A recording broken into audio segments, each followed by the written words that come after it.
A strong cow was pushed into the feeding room, but it was not the one eating. Across from it, an alien giant worm was feasting. Powerful, sharp, spiky tentacles tore apart the cow's body in moments.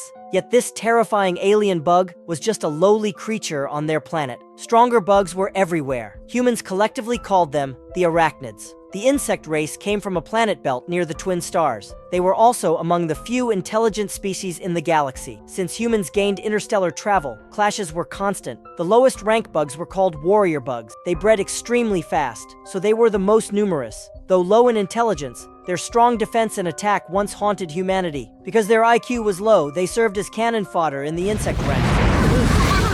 The second type was hopper bugs, which could fly briefly. They struck with sharp wings, like the Grim Reaper's scythe, ready to take heads. The third kind was tanker bugs. They were rare, but huge. Their hard shells gave them high defense. They charged like tanks, causing massive damage. They could hide underground and launch surprise attacks. They also had a pair of antennae on their heads that generated electricity. They could ignite liquid from their bodies, like a lighter. Wherever they passed, nothing could grow. The fourth kind was plasma bugs. They were the nuclear weapons of the insect race. Their tails spat blue plasma, not only with great power but with range that shot into the sky. They precisely struck space warships. During the war with humanity, plasma bugs became enormously threatening, but they had a weakness. While charging to fire, they were vulnerable. Another type was the brain bug. It was the core of the insect race and its leader. Its hive mind made the insects operate with ultimate teamwork. Its sharp mouthparts could suck the brains of other beings to gain knowledge. Its flaw was it could not fight. It even had to be moved by worker bugs. When the two species met in the vast universe, the dark forest rule began to show itself. Different species in different galaxies often clashed. The insect race tried to strike Earth with meteorites carrying bug eggs to eliminate threats. Luckily, humans had already built space defense systems, though each time the threat was averted to remove potential dangers or expand war and colonization ambition. The Interstellar Alliance established a global draft under the pretense of defending Earth. Young people worldwide became eager to join the space war to protect Earth.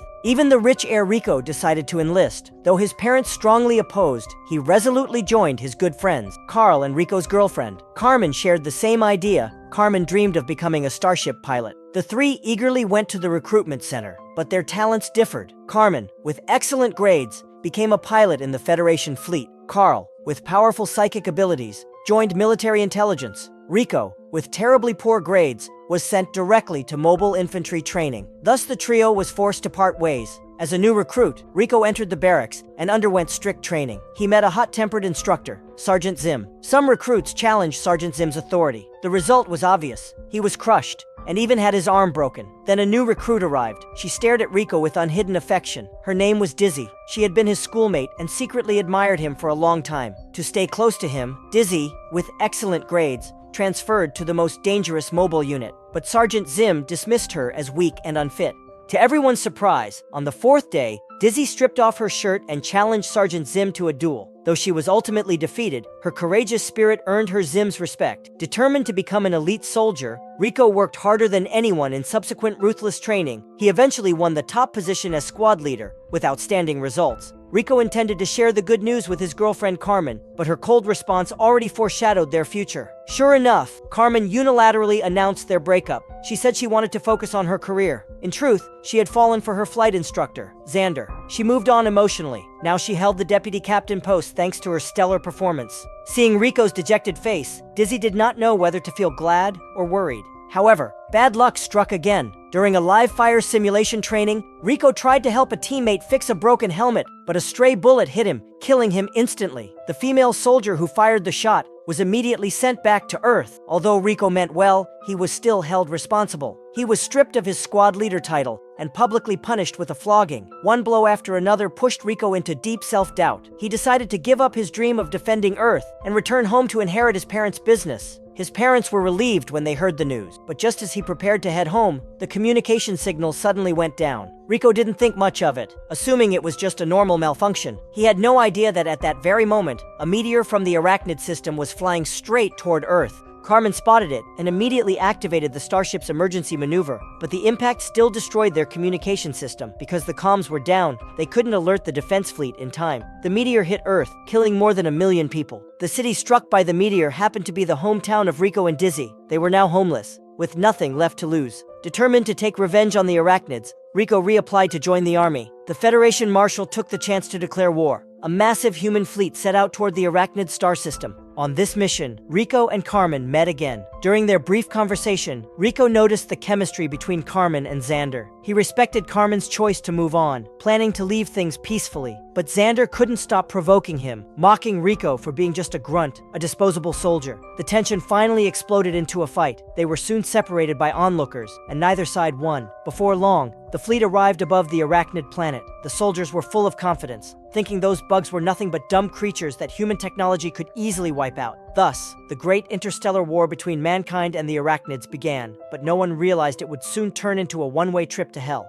The landing ships had just deployed when a wave of plasma blasts struck from below. The captain remained calm, believing intelligence reports that said the plasma's power was negligible. But before he even finished his words, a landing ship was blown to pieces. Only then did he realize how wrong the intel had been. The devastating plasma attack caught the fleet completely off guard, causing massive losses. To turn the tide, the landing crafts rushed forward, and the mobile infantry charged as the vanguard. Their main target, the deadly plasma bugs. The squad leader wasted no time ordering 2 small nukes to be launched. Luckily, plasma bugs were weakest when charging their plasma. Each nuke blew one to bits. This made humans think victory was easy. They believed the bugs were nothing but fragile monsters.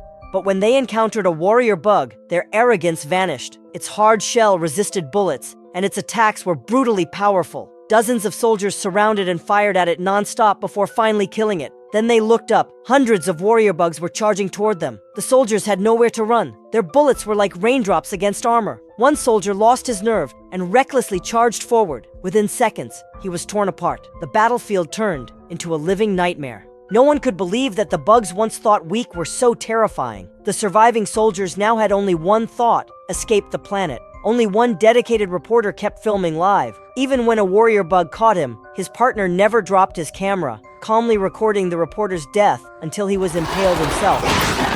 Rico, watching from the side, fought back with fury and finally brought down a warrior bug. But just as he let his guard down, it made a final attack, piercing his thigh. He fell to the ground, unconscious and covered in blood. This battle, caused by the intelligence department's fatal mistake, turned into a one-sided massacre. Over 100,000 human soldiers from the vanguard force were nearly wiped out. The marshal who had declared the war took full responsibility and resigned. A new marshal quickly stepped in to take command. This disastrous defeat forced humanity to reevaluate the arachnids. Only by knowing the enemy and knowing themselves could they stand undefeated. Soon the battered Federation fleet returned to the space base. Carmen went straight to the giant screen displaying the list of casualties, her heart trembling as she searched for Rico's name. Tragically, his name appeared among the dead. But what she didn't know was that Rico had actually been rescued by a superior officer later on. The severe wound on his thigh healed quickly thanks to advanced medical equipment.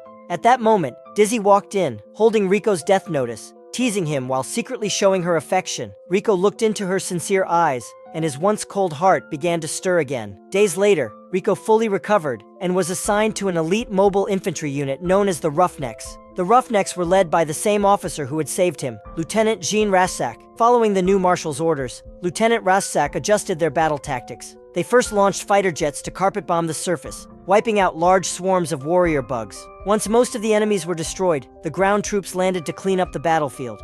The soldiers began a wide-scale search, hunting down surviving bugs and locating the insects' underground nests to destroy them. Soon, Rico's squad discovered a large hive. Without hesitation, Rico launched a small nuclear missile and blew the entire nest to pieces. Moments later, they received a distress call. A few warrior bugs had trapped several teammates in a fierce fight. Nearby soldiers rushed to help, and under heavy gunfire, the remaining warrior bugs were quickly eliminated. But the squad failed to notice that something far deadlier was lurking nearby. By the time they realized, a massive tanker bug was already charging toward them. Seeing the giant creature, the soldiers knew they had no chance in a head-on fight and began to retreat. One soldier reacted a second too late and was burned by the tanker bug's molten acid, losing his arm instantly. Rico quickly came up with a plan. He flanked the monster and jumped onto its back, firing hundreds of rounds into its shell. After a barrage of bullets, a large hole finally burst open. The enraged tanker bug tried to shake Rico off, but he threw a powerful grenade right into the wound. As Rico fell into the sand below,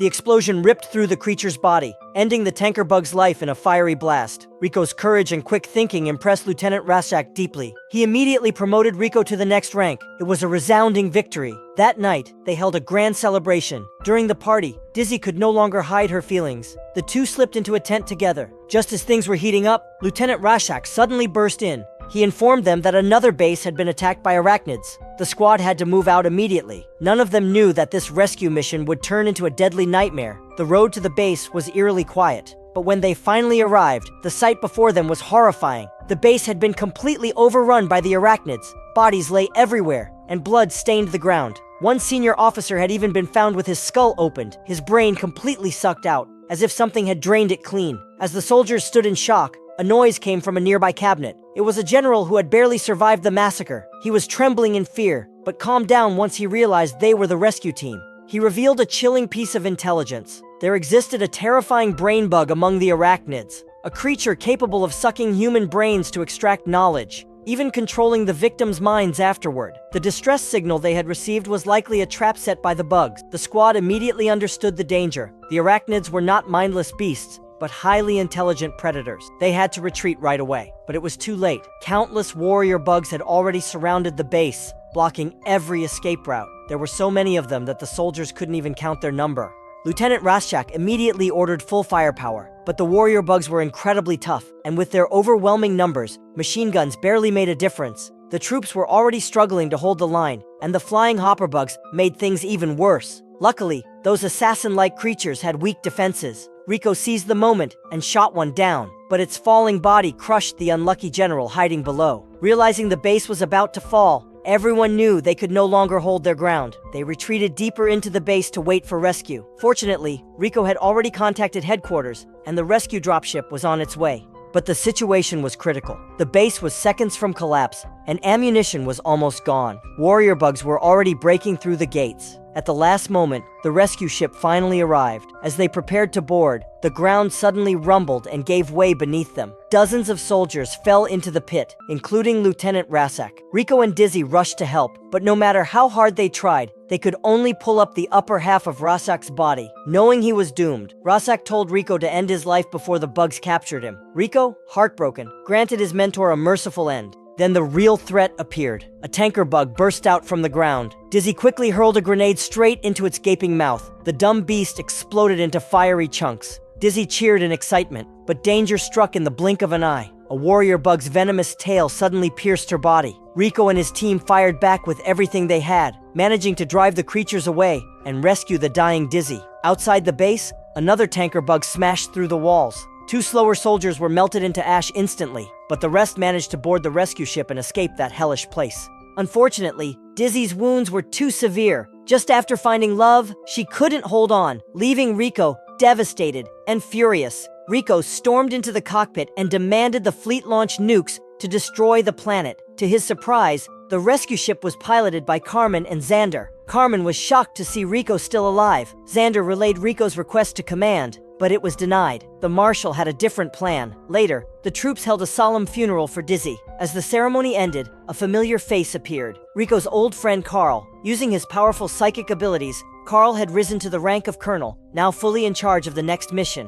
From Carl, they finally learned the truth. The High Command had already known that the Roughnecks' mission was a trap. They had deliberately sent them to their deaths to confirm the location of the arachnid leader. According to intelligence, the arachnids operated through a hive mind. If the brain bug, their leader, could be captured, humanity would win the war once and for all. Thanks to the data from the battle, they finally pinpointed the brain bug's location. Carl promoted Rico to first lieutenant of the Roughnecks, and preparations for the capture mission began. But before they could act, the arachnids seemed to sense danger. They launched a massive counterattack first. Thousands of plasma blasts shot into the sky, tearing through the atmosphere and striking the human fleet in orbit. The assault was stronger than ever before. The human fleet suffered catastrophic losses. Even Carmen's warship was split in half. The captain ordered everyone to abandon ship. She was just a step too slow, and a heavy steel door crushed her body.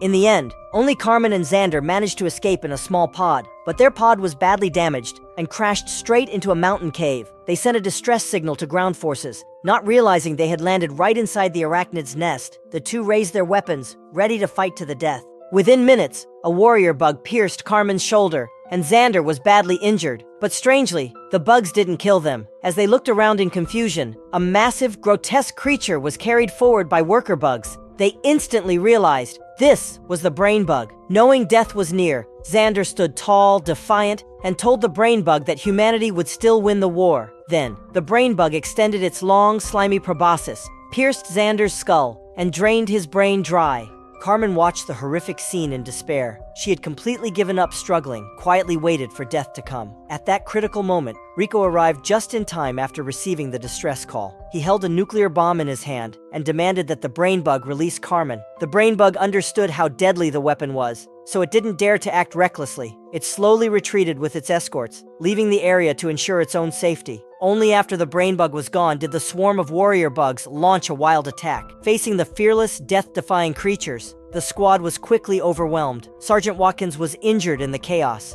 To make sure the others could escape, he grabbed the mini nuke from Rico's hand and decided to sacrifice himself to take the bugs down with him. Before the 3 survivors could get out of the cave, a massive explosion erupted behind them. The shockwave roared forward, but a falling boulder blocked the cave entrance just in time, saving them from being blown apart. When they finally made it out, they were stunned to see the human army celebrating with raised rifles. They soon learned the good news. The brain bug had been captured by the Federation troops during its escape. The great war between humans and arachnids had finally come to an end. The brain bug was taken back to Earth for intensive study. Scientists worked day and night to research its complex neural network system, believing they could make a major breakthrough. But what humanity didn't realize was that while they plotted against the arachnids were also planning against them. The war between the 2 species had only just begun.